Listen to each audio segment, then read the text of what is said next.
And then you can look at Medicaid cuts, Medicaid reforms, I should say.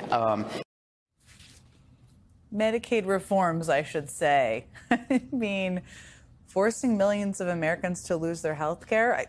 Sorry, can I start over? That answer was. That was Republican Congressman and chairman of the House Ways and Means Committee, someone who should know better than a better way to answer it, at least, Jason Smith of Missouri, struggling to spin the massive Medicaid cuts central to the big Republican budget bill the House passed last week. Now, up until this morning, that was the biggest foot and mouth, quiet part out loud, Freudian slip moment, whatever you want to call it, we have seen from a Republican about that bill. But this morning, one of his fellow Republicans said, "Hold my beer." Iowa Republican Senator Joni Ernst held her first in-person town hall of the year.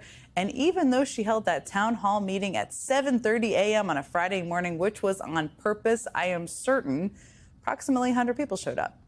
But I bet she wishes she hadn't, and they hadn't, because during that town hall, while answering a question about how Trump's big budget bill would throw millions of people off Medicaid, Senator Ernst said this.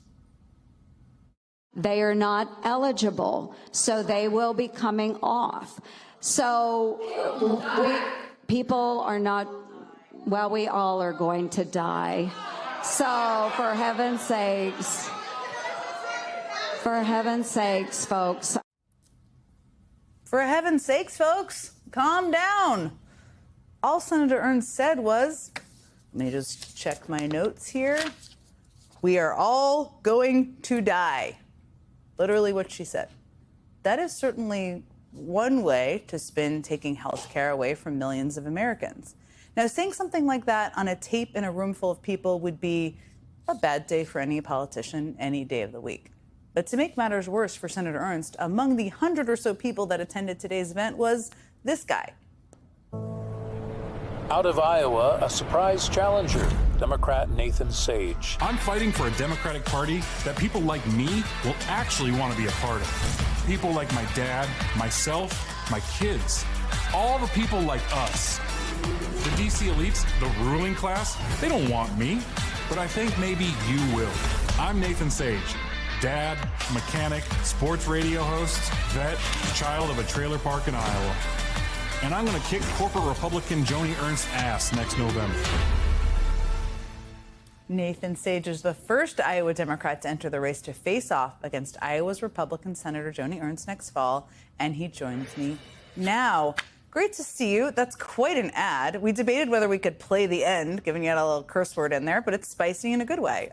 So let me ask you first. I mean, you were at Senator Ernst's town hall today, as I've just mentioned. What was your response in the moment when she tried to spin Medicaid cuts by saying, we are all going to die? Well, first of all, thank you for having me. I'm still in shock. I'm still pretty pissed off. Mm-hmm. Honestly, what she said was a direct slap in the face to so many working class Americans that are trying to survive and need Medicaid to survive. And clearly, senators like Joni, backed by billionaires, don't care about us. They don't care literally if we live or die now. And that's why I'm here. That's why I'm doing what I'm doing. And that's why I ask people to go to my website, sageforsenate.com, hit the donate, hit the volunteer, be a part of this movement, because we need to get politicians like Joni that don't work for the working class out of there so we can get people like me in there that are going to fight for what's right. And it's literally life and death right now, according to Joni. No, it is life and death around a lot of things, around Medicaid cuts and a lot of other things in this bill, also around all of the damage DOGE has done. And we started the show talking a little bit about Elon Musk and his sort of departure from Washington. Senator Ernst is also the head of the Senate DOGE caucus. There's such a thing.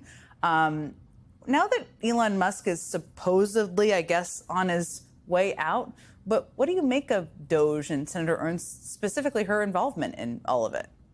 I think it's ridiculous. I think, Joni, who is a veteran, clearly we learned in the military, you never leave a fallen comrade, you never leave someone behind, has no problem leaving comrades and fallen men behind when she's okay with 80,000 VA jobs going away. She talked about today about how, well, the VA benefits aren't going to go away. Well, you know, when you take 80,000 VA jobs away, you make the whole VA a little bit slower, a little bit more inefficient. So if you're trying to be efficient with DOGE, then you take job. It doesn't make any sense. And at the end of the day, it's to appease billionaires, it's appease the administration, and it's to appease the people that she has to toe the line for. Let's talk about how you're going to defeat her. There's still a primary. There's a lot of time to go, but Trump did win Iowa by more than 13 points just a few months ago. Things can change. Political wins can change. But what's your plan to win the state back? You know, looking at the state of Iowa, Trump won because he talked about lowering the cost of living. And I'm a working class candidate. We have so many working class Americans in Iowa that are just struggling every single day to survive. Literally every day. The rich keep getting richer, the poor get poorer. We are trying to figure out how to put food on our tables. We're trying to just make ends meet. And that's where we got to start. We got to raise wages. We got to lower cost of health care. We got to lower the cost of daycare. We got to make paid sick leave a real thing. And we just got to make life more affordable. And I feel like that is something that cuts along both lines, both parties. Everybody is affected by it and everybody wants it. Everybody wants a better, bigger piece of the pie. And that's why I'm here, because if you watch my video, you know that I have no problem saying the things that need to be said to get the attention drawn to what we're fighting for. And we're not going to back down. We're going to keep trying to do what we can to survive, because that's what we've been doing this whole time as working class individuals. You said something to my colleague Jonathan Capehart last month. A lot of other people running for office have said something similar. People who are in office, who are in the Democratic Party, have said something similar. You said you want to tear the Democratic Party down and build it back up from the studs. Tell us more. I mean, practically speaking, what do you mean by that?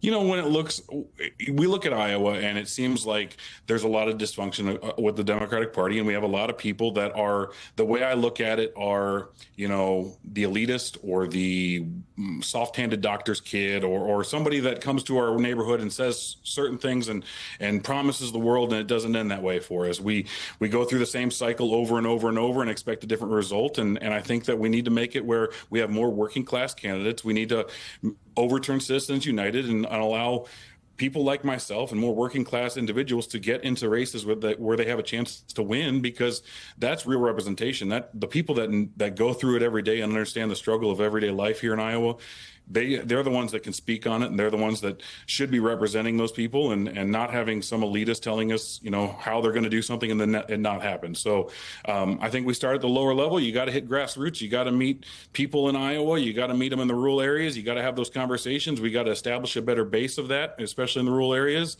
and get all on the same talking points that we're trying to better life now, not 5 years from now, not 10 years from now, but right now. Nathan Sage, thank you so much for joining me on a Friday night. I really appreciate it.